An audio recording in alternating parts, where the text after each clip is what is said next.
Hindustan live पर आप तमाम लोगों का बहुत बहुत स्वागत। आप सबका खैर मकदम करता हूं। तुर्कमान गेट मामले की एक बड़ी खबर उससे जुड़ी हुई आप लोगों के साथ साझा करना चाहता हूं। इस वक्त में 5 मुलजिमान की अदालत ने जमानत अर्जी को खारिज कर दिया है, जिसमें कैफ और काशिफ वो दोनों भाई, अदनान, समीर और एक और हैं जिनका नाम है अरीब, इन 5 की जमानत याचिका अदालत ने खारिज की है। मेरे साथ इस वक्त में एडवोकेट असद मिर्जा जुड़ रहे हैं। असद जी, क्या हुआ है आज, पूरी सारी बात बताएं दर्शकों को। सर, कल आर्ग्यूमेंट हुई थी इसके अंदर और हमने सारी चीजें इसके अंदर अपनी सारी बातें रखी, बड़ी तफसील से रखी। हमने कोर्ट को यही बताया कि उस टाइम के ऊपर ना अरीब, कैफ, काशिफ वहां मौजूद नहीं थे। उसके बाद प्रोसिक्यूशन ने अपनी सारी कहानी रखी और सब चीज हुई। और भी बहुत सारी चीजें कोर्ट्स में हुई और कोर्ट के बाहर भी चल रही हैं।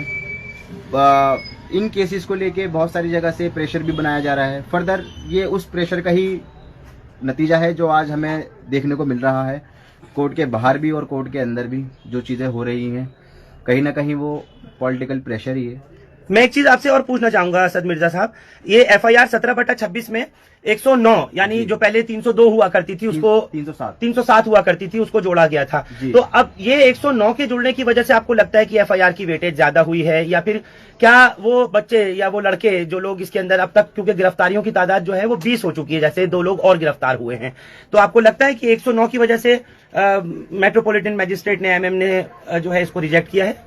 क्या ये ग्राउंड हो सकता है? मैटर ऑफ ट्रायल है, वो इनफ सफिशिएंट ग्राउंड नहीं है, क्योंकि मजिस्ट्रेट के पास पावर है, मजिस्ट्रेट पावर दे सकता है। प्रहलाद सिंह भाटी की जजमेंट बड़ी क्लियर है, उसमें दी थी, 302 में भी दी थी और ऑनली मजिस्ट्रेट नहीं दी थी। फर्दर सुप्रीम कोर्ट से वो सेटिस्फाइड हो गई थी, वो एक अलग इशू है।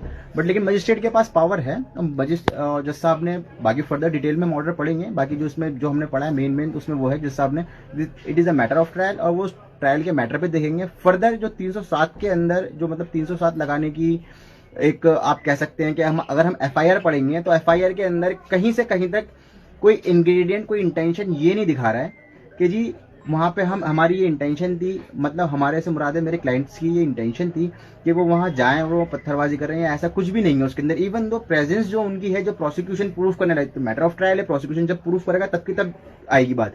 लेकिन अभी इनको एज अ पनिशमेंट रखना ये तो गलत है ना। जेल के अंदर एज अ पनिशमेंट आप किस लिए रख रहा है? कोई ठोस सबूत, प्रूफ कुछ नहीं है प्रोसिक्यूशन के पास, सिर्फ प्रोसिक्यूशन हवा में बातें कर रहा है। और बात रही 109 की, तो मैंने आपको क्लियर कट बता दी। और आपको मैं एक चीज और बता दूं आज कि जो FIR लिखी गई है, इंसिडेंट हुआ है 12:40 पे, जो FIR रजिस्टर्ड हुई है वो सुबह 10:07 पर हुई है। ये पूरी FIR एक प्री प्लान सोची समझी FIR रजिस्टर्ड करी गई थी। उसके बाद भी इस FIR के अंदर ये नहीं दिखा पाए कि जी इन लोगों ने इंटेंशनली या नॉलेज के साथ पुलिस के ऊपर हमला करा है या कुछ करा। इवन दो जो प्रेजेंस है एक्यूज पर्संस की, मैं 5 की बात करता हूं, FIR बाद में रजिस्टर्ड हुई है, 5 के 5 अरेस्ट पहले कर लिए गए हैं। और फर्दर उसके बाद भी जो हम FIR के कंटेंट में जाएं, ये बात मैं रिपीट कर रहा हूं, वो बतानी ये जरूरी इसलिए है क्योंकि जो FIR के कंटेंट्स है उसमें कहीं से कहीं तक उसके 307 के 109 एक के इंग्रेडिएंट्स है ही नहीं। अब प्रोसिक्यूशन के पास कुछ नहीं था तो प्रोसिक्यूशन ने एक नया सेक्शन लाके इसके अंदर ऐड करा, एक नई स्टोरी लाके इसके अंदर ऐड करी जा रही है, जो कि सरासर गलत है। उसको जब हम ट्रायल के अंदर जाएंगे, ट्रायल के अंदर देखेंगे तो आपको पता लगेगा कि प्रोसिक्यूशन का क्या रोल रहा पूरे इन्वेस्टिगेशन के अंदर। इवन दो इन्वेस्टिगेशन जो चल रही है वो मुझे नहीं पता कि वो तो प्रोसिक्यूशन का काम है, वो पुलिस का काम है, इन्वेस्टिगेशन ऑफिसर का, वो अपने हिसाब से करेंगे। लेकिन फर्दर जो FIR है उसके अंदर कहीं से कहीं तक कोई इंग्रेडिएंट ऐसा नहीं है कि जो 109 अट्रैक्ट हो रही हो कहीं से कहीं तक।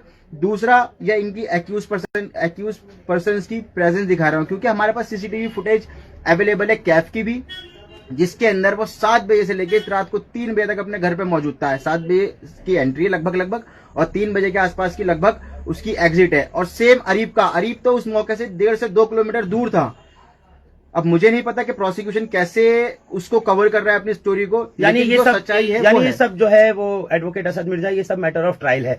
एक चीज जो आपसे मैं आखिरी में समझनी है, कौन कौन से काउंसिल जो हैं वो किसके लिए पेश हुए? कैफ के, काशिफ के, अरीब के, अदनान के और समीर के लिए कौन कौन वकील पेश हुए हैं? ये चीजें मैटर ऑफ ट्रायल तो है, लेकिन क्या किसी बेगुनाह इंसान को आप इतने दिन जेल में इसलिए रखेंगे कि खाली उसके ऊपर 307 आप लगी हुई है या 302 किसी के ऊपर लगी हुई है? मैं इस एफआईआर की बात नहीं कर रहा, मैं सेपरेट दूसरी एफआईआर की बात कर रहा हूँ। और भी हम देखते हैं अमूमन बलवों के केस के अंदर बैनी में एफआईआर थोड़ा होती है। अब आपने अरेस्ट कर लिया और आप कहते हैं हम जानते हैं, वाह क्या स्टोरी है प्रोसिक्यूशन की। मैं तो खुद शॉक्ड हूं। मैं और हमारे साथ बहुत सारे सीनियर थे, रईस फारूकी साहब, जफर अब्बास साहब, सुलेमान खान साहब, MS खान साहब, MN खान साहब और फैजान साहब, मतलब बहुत सारे सीनियर थे। हम लोग लिटरली हम शॉकिंग है कि ये किस हिसाब से काम हो रहा है और क्या चल रहा है। उस ऑर्डर के ऊपर तो खैर जुडिशियल डिस्क्रिप्शन है ये, तो उसके ऊपर तो मैं कुछ ऐसी बात नहीं कहना चाहता, लेकिन फिर भी एटलीस्ट कम से कम देखना चाहिए कि हो क्या रहा है, बेगुनाहों को कैसे फंसाया जा रहा है जानबूझकर। बहरहाल अब ये काम कोर्ट का है और आगे क्योंकि अब न्याय प्रक्रिया है, पूरी न्याय प्रणाली है, उसके तहत होकर के गुजरना होगा। अलावा उसके जिस तरह से metropolitan magistrate MM Saisha Chadha की कोर्ट में ये पूरा मामला गया था और 5 मुल्जिमान को उनकी जमानत की जो बेल एप्लीकेशन है उसको लगाया गया था। कल कोर्ट ने ऑर्डर रिजर्व किया था जमानत को लेकर और आज अभी शाम में लगभग 6 बजे के आसपास ऑर्डर आया और उसमें 5 ही लड़कों की, जिनमें कैफ, काशिफ, अरीब, अदनान और समीर, इन 5 की जमानत को अदालत ने खारिज कर दिया। अब आगे जो रास्ता बचता है वो सेशंस का बचता है और हाई कोर्ट का। क्या रास्ता बचता है जी, आगे बताइए। हम इसमें सेशन मूव करेंगे। हमारे पास जो प्रूफ्स हैं, जो हमारे पास एविडेंस है, वो बहुत स्ट्रॉन्ग एविडेंस है और हम इसमें मूव करेंगे और इंशाल्लाह इसके अंदर हमें बेल मिलेगी। क्योंकि मैं बेल मिलेगी मैं इसलिए नहीं कह रहा कि हमारे पास चीजें हैं, हमारे पास बेसिकली हमारे पास जो प्रूफ है वो स्ट्रॉन्ग एविडेंस है हमारे पास कि हम वहां मौके पर मौजूद ही नहीं थे।